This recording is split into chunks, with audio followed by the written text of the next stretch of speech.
आप सभी का स्वागत है मेरे चैनल पे। आज की कहानी है धोखा। मेरे द्वारा बोली हुई कहानी आप सभी को पसंद आए तो वीडियो को लाइक, शेयर और चैनल को सब्सक्राइब जरूर कीजिएगा। तो चलिए कहानी स्टार्ट करती हूँ। घर में चहल पहल थी। बच्चे खुशी से चहक रहे थे। घर की साज सज्जा और मेहमानों के स्वागत सत्कार का प्रबंध करने में घर के बड़े बुजुर्ग व्यस्त थे। किंतु शशि का मन उदास था। उसे कुछ भी अच्छा नहीं लग रहा था। दरअसल आज उसकी सगाई थी। घर की महिलाएं बार बार उसे साज श्रृंगार के लिए कह रही थी, लेकिन वह चुपचाप खिड़की से बाहर देख रही थी। उसे कुछ सूझ नहीं रहा था कि क्या करे। 2 महीने पहले जब उसकी शादी तय हुई थी तो वह खूब रोई थी। वह किसी और को चाहती थी, लेकिन उसके माता पिता ने उससे पूछे बगैर एक व्यवसायिक से उसकी शादी पक्की कर दी थी। वह अभी शहर में हॉस्टल में रहकर बीएड कर रही थी। वहीं अपने साथ पढ़ने वाले राकेश को वह दिल दिल बैठी थी, लेकिन उसने यह बात अपने माता पिता को नहीं बताई थी, क्योंकि वह खुद या राकेश अभी अपने पैरों पर खड़े नहीं हो पाए थे। पढ़ाई पूरी होने में 2 साल बाकी थे, इसीलिए वह चाहती थी कि शादी 2 साल के लिए किसी तरह रुकवा ले। उसने सोचा कि जब वो परिस्थितियाँ ठीक हो जाएंगी तो मन की बात अपने माता पिता को बताकर राकेश के लिए उन्हें राजी कर लेगी। इसीलिए पिछली छुट्टी में वह घर आई तो अपनी शादी की बात पक्की होने की सूचना पाकर खूब रोई थी। शादी के लिए मना कर दिया था, लेकिन किसी ने उसकी एक न सुनी। पिताजी तो एकदम भड़क गए और चिल्लाते हुए बोले थे, शादी वहीं होगी जहां मैं चाहूँगा। राकेश को उसने फ़ोन पर ये बातें बताई थी। वह घबरा गया। उसने कहा था, शशि तुम शादी के लिए मना कर दो। नहीं, यह इतना आसान नहीं है। पिताजी मानने को तैयार नहीं है। लेकिन मैं कैसे रहूँगा? अकेला हो जाऊँगा तुम्हारे बिना। मैं भी तुम्हारे बिना जी नहीं पाऊँगी राकेश। शशि का गला भर आया था। एक काम करो, तुम पहले हॉस्टल आ जाओ, कोई उपाय निकाल लेंगे। राकेश ने कहा था, मैं रेलवे स्टेशन पर तुम्हारा इंतज़ार करूँगा। 2 नंबर गेट पर मिलना, वहीं से दोनों हॉस्टल चलेंगे। उदास स्वर में शशि बोली थी, ठीक है, मैं 2 नंबर गेट पर तुम्हारा इंतजार करूंगी। तय योजना के अनुसार शशि रेल से उतरकर 2 नंबर गेट पर खड़ी हो गई। तभी एक कार आकर शशि के पास रुकी। उसमें से राकेश बाहर निकला और शशि को गले लगाकर बोला, मैं तुम्हारे बिना नहीं रह सकता। शशि रुआसी सी हो गई। राकेश ने कहा, आओ गाड़ी में बैठकर बातें करते हैं। राकेश कितना सच्चा है, सची ने सोचा। तभी हॉस्टल जाने के लिए गाड़ी ले आया, नहीं तो ऑटो से 20 रुपए में पहुंचती। 2 किलोमीटर दूर हॉस्टल। गाड़ी में बैठते ही राकेश ने शशि का हाथ पकड़ा और हाथ में लेकर कहा, शशि मैं तुमसे प्यार करता हूँ, तुम नहीं मिली तो मैं अपनी जान दे दूंगा। कार सड़क पर दौड़ने लगी। शशि बोली, नहीं राकेश, ऐसा नहीं करना, मैं तुम्हारी हूँ और हमेशा तुम्हारी ही रहूँगी। इसके लिए मैं एक उपाय सोचा है। राकेश ने कहा, क्या? शशि बोली, हम लोग शादी कर लेते हैं और अपनी नई जिंदगी की शुरुआत करते हैं। शशि आश्चर्यचकित होकर बोली, यह क्या कह रहे हो? तुम्हारा दिमाग तो ठीक है ना? तुम्हें मुझ पर विश्वास नहीं? तभी उसने ड्राइवर से कार रोकने को कहा। कार एक पुल पर पहुंच गई थी। नीचे नदी बह रही थी। राकेश कार से बाहर आकर बोला, तुम शादी के लिए हाँ नहीं करोगी तो मैं इसी पुल से नदी में कूदकर जान दे दूंगा। यह कहकर राकेश पुल की तरफ बढ़ने लगा। यह क्या कर रहे हो राकेश? शशि घबरा गई। तो मैं जी कर क्या करूँगा? चलो मैं तुम्हारी बात मानती हूँ, लेकिन जान न दो। यह कहकर उसने राकेश को खींचकर वापस कार में बिठा दिया और खुद भी बगल में बैठकर बोली, लेकिन यह सब होगा कैसे? शशि के हाथों को अपने सीने से लगाकर राकेश बोला, अगर तुम तैयार हो तो सब हो जाएगा, हम दोनों आज ही शादी करेंगे। शशि चकित रह गई। इस निर्णय पर वह कांप रही थी। उसकी समझ में नहीं आ रहा था कि क्या करे। न कहे तो प्यार टूट जाता और राकेश जान देता। हाँ कहे तो माता पिता, रिश्तेदार और समाज के गुस्से का शिकार बनना पड़ेगा। क्या सोच रही हो? राकेश ने पूछा। शशि बोली, यह सब अचानक और इतनी जल्दी ठीक नहीं। मुझे कुछ सोचने समझने का समय दे दो। इसका मतलब तुम्हें मेरे प्यार पर यकीन नहीं? ठीक है, मत करो शादी, मैं भी जिंदा नहीं रहूँगा। अरे यह क्या कर रहे हो? मैं तैयार हूँ, लेकिन शादी कोई खेल नहीं। कैसे शादी होगी? हम कहाँ करेंगे? घर के लोग नाराज हो जाएंगे तो क्या करेंगे? हमारी पढ़ाई का क्या होगा? शशि ने कहा। तुम इसकी चिंता मत करो, मैं सब संभाल लूँगा। एक बार शादी हो जाने दो, कुछ दिनों बाद सब मान जाएंगे।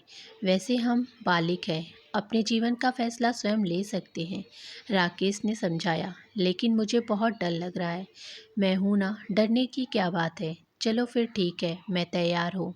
डरते डरते शशि ने शादी के लिए हामी भर दी। वह किसी भी कीमत पर अपना प्यार नहीं खोना चाहती थी। राकेश खुश होकर बोला, तुम कितनी अच्छी हो। थोड़ी देर बाद कार एक होटल के गेट पर रुकी। राकेश बोला, डरो नहीं, सब ठीक हो जाएगा। हम लोग आज ही शादी कर लेंगे, लेकिन किसी को बताना नहीं।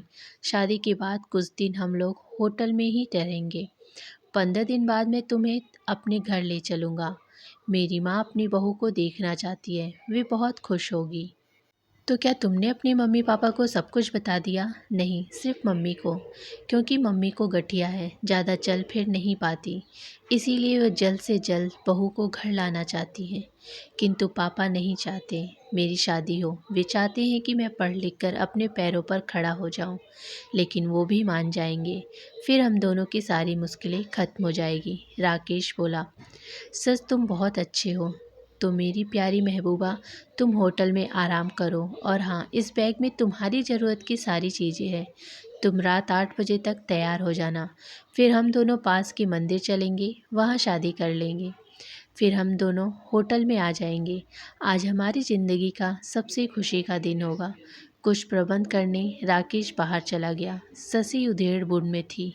उसकी समझ में कुछ नहीं आ रहा था। अपने माता पिता को धोखा देने की बात सोचकर उसे बुरा लग रहा था। लेकिन राकेश जिद पर अड़ा था और वह राकेश को खोना नहीं चाहती थी। कब रात के 8 बज गए पता ही नहीं चला। तभी राकेश आकर बोला, अरे अभी तक तुम तैयार नहीं हुई। समय कम है, तैयार हो जाओ, मैं भी तैयार हो रहा हूँ। लेकिन राकेश, यह सब ठीक नहीं हो रहा है, शशि ने कहा। यदि ऐसा है तो चलो मैं तुम्हें हॉस्टल पहुंचा देता हूँ, किंतु मुझे हमेशा के लिए भूल जाना। मैं इस दुनिया से दूर चला जाऊँगा। जहाँ प्यार नहीं, वहाँ जीकर क्या करना। राकेश उदास होकर बोला, तुम बहुत जिद्दी हो राकेश। डरती हूँ कहीं कुछ बुरा न हो जाए, लेकिन मैं किसी कीमत पर अपना प्यार पाना चाहती हूँ। नहीं तो बस राकेश, और कुछ मत कहो। 1 घंटे में तैयार होकर दोनों पास के एक मंदिर पहुंच गए। वहां राकेश के कुछ दोस्त पहले से मौजूद थे। राकेश मंदिर के पुजारी से बोला, पंडित जी, हमारी शादी जल्दी करा दीजिए। जल्दी ही शादी की प्रक्रिया पूरी हो गई। शशि और राकेश एक दूसरे के हो गए। शशि को अपनी बाहों में लेकर राकेश बोला, चलो अब हम होटल चलते हैं, आज की रात वहीं बितानी है। दोनों होटल में आ गए, लेकिन दूसरा होटल था। शशि को घबराहट हो रही थी। राकेश बोला, चिंता न करो, अब सब ठीक हो जाएगा। आज की रात हम दोनों की खास रात है। शशि मन ही मन डर रही थी, किंतु राकेश को रोक न सकी। दोनों एक दूसरे में समा गए। कब 2 घंटे बीत गए पता ही नहीं चला। थक गई ना, पानी पी लो और सो जाओ। पानी का गिलास शशि की तरफ बढ़ाते हुए राकेश बोला। शशि ने पानी पी लिया। जल्दी उसे नींद आने लगी, वह सो गई। सुबह जब शशि की नींद खुली तो हक्का बक्का रह गई। उसके शरीर पर एक भी वस्त्र नहीं था। उसके मुंह से चीख निकल गई जब उसने देखा कि कमरे में राकेश के अलावा 3 और लड़के थे। सब मुस्कुरा रहे थे। तभी राकेश बोला, चुप रहो जाने मन, यहाँ तुम्हारी आवाज़ सुनने वाला कोई नहीं है। ज़्यादा इधर उधर की तो तेरी आवाज़ को हमेशा के लिए खामोश कर देंगे। यह तुमने अच्छा नहीं किया राकेश। अपने शरीर को ढकने का प्रयास करती हुई शशि रोने लगी। तुमने मुझे बर्बाद कर दिया। मैं सबको बता दूंगी, पुलिस में शिकायत करूंगी। नहीं, तुम ऐसा कुछ भी नहीं करोगी, अन्यथा हम तुम्हें जिंदा नहीं छोड़ेंगे। वैसे ऐसा करोगे तो तुम खुद ही बदनाम होगी। कहकर राकेश हंसने लगा। उसके दोस्त भी हंसने लगे। शशि का बदन टूट रहा था। उसके शरीर पर जगह जगह नोचने खसोटने के निशान थे। वह समझ गई कि रात में पानी में नशीला पदार्थ मिलाकर पिलाया था राकेश ने। उसके बेहोश हो जाने पर सबने उसके साथ शशि का रो रो कर बुरा हाल हो गया। राकेश बोला, अब चुप हो जाओ, जो हो गया उसे भूल जा। इसी में तेरी भलाई है और जल्दी से तैयार हो जा, तुझे हॉस्टल पहुंचा देता हूँ। और हाँ, किसी से कुछ कहना नहीं, वरना अंजाम अच्छा नहीं होगा। शशि को अपनी व अपने परिवार की खातिर चुप रहना पड़ा था। अरे, खिड़की के बाहर क्या देख रही हो? जल्दी तैयार हो जा, मेहमान आने वाले होंगे। तभी माँ ने उसे झकझोरा तो वह पिछली यादों से वर्तमान में लौटी। वह प्यार नहीं, धोखा था। उसने अपने मज़े के लिए मेरी सच्चाई और भावनाओं का इस्तेमाल किया। शशि ने मन ही मन सोचा। अपने आंसू पोंछते हुए बाथरूम में घुस गई।